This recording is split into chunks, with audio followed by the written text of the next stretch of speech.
particular area right here has the potential of maybe 30 or 40 houses. Bob Grozny retired here in the Gila for the quiet, natural beauty.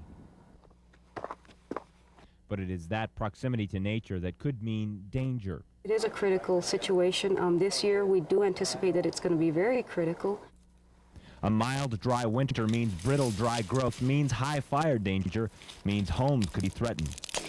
It's a little bit concerning at night. I look out and I see a hiker that stopped overnight, you know, and built a fire. And so Bob Grozny and all his neighbors are getting ready. It will happen, and being prepared makes good sense. Being prepared means defensible space, keeping the area around their homes clear to keep the forest and forest fires from getting close to the house. To a wildfire, a house that is made of wood is just another type of fuel that can keep it going. It can take 20, 30 minutes easily to get to a fire. In the area we're in right now, it's 13 miles from the main station that provides service for this area. Right now the threat is not lightning, not natural causes, but people. Unfortunately, some people are careless, and that's what, of course, we're most concerned about. Eric Pearson, News Channel 9 at sunrise.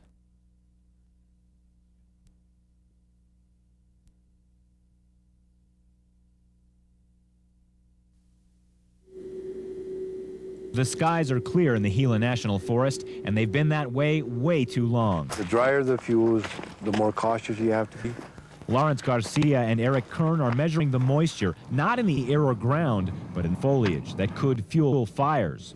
Okay, today what we're going to do is pick up some fuel samples off the pinon. You just want to keep swinging this until you're getting consistent reading. They record the weather and relative humidity. Cloud cover 0, dry bulb 65. And trim the trees.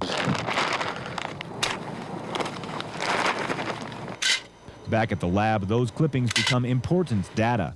You put the material in there at a certain weight, and then what it does, it bakes it, but it draws moisture out. And then it'll give you a digital reading as to how much moisture it drew out and what is the moisture content in the fuel that you put in. Like right now, we're looking at our fuel moisture content is 10% on the 1,000 hour.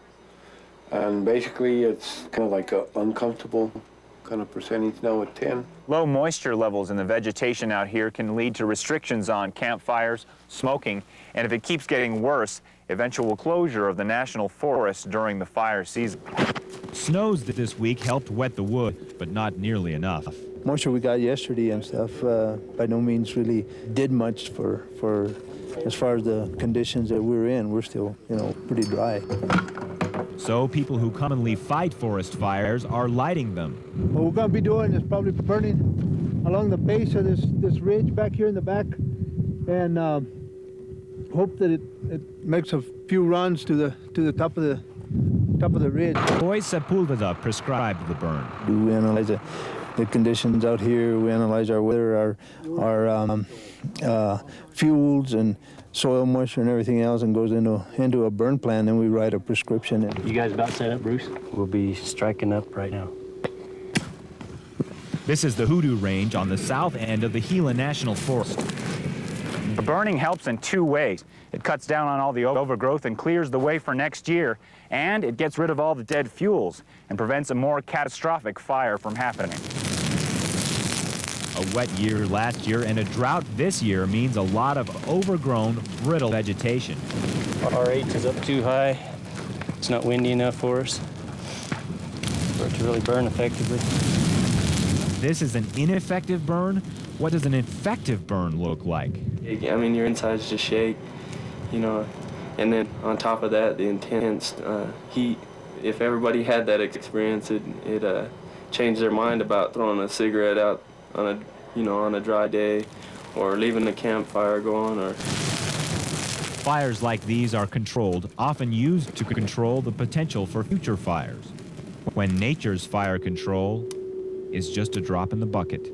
Eric Pearson, News Channel 9 at sunrise.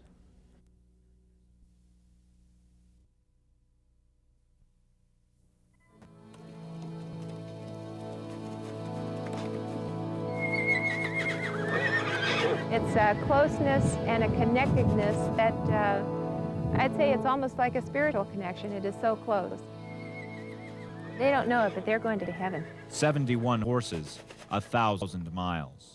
It was meant to be. Karen Sussman is the president of the International Society for the Protection of Mustangs and Burros.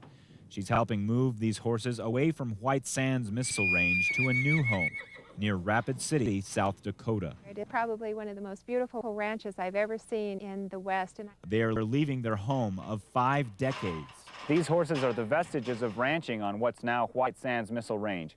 When the ranchers left in the 1940s and 50s, they left the horses behind. Now White Sands can't manage the herd. We don't have the people to manage a herd. We don't have the money to do it. And what would happen is that these numbers would continue to grow, and we'd have another 1994 all over again. 1994, 122 horses died in a drought. They overpopulated, overwhelmed their food supply. The die-off was horrible, and we resolved at that time that we were going to come up with a solution to this problem. And we wanted to make sure that it will never happen again, and it's taken us 5 years. White Sands adopted out hundreds of horses, and now the final few are headed north.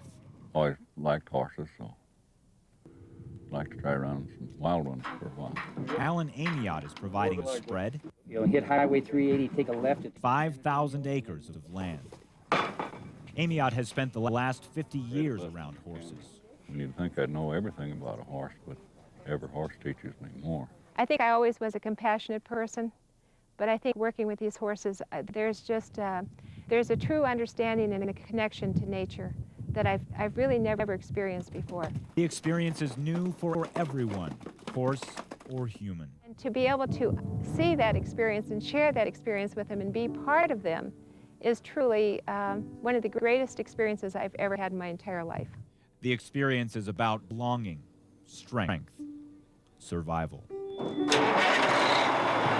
Greatest moment of my life. Bye, guys. Eric Pearson, News Channel 9 in its sunrise.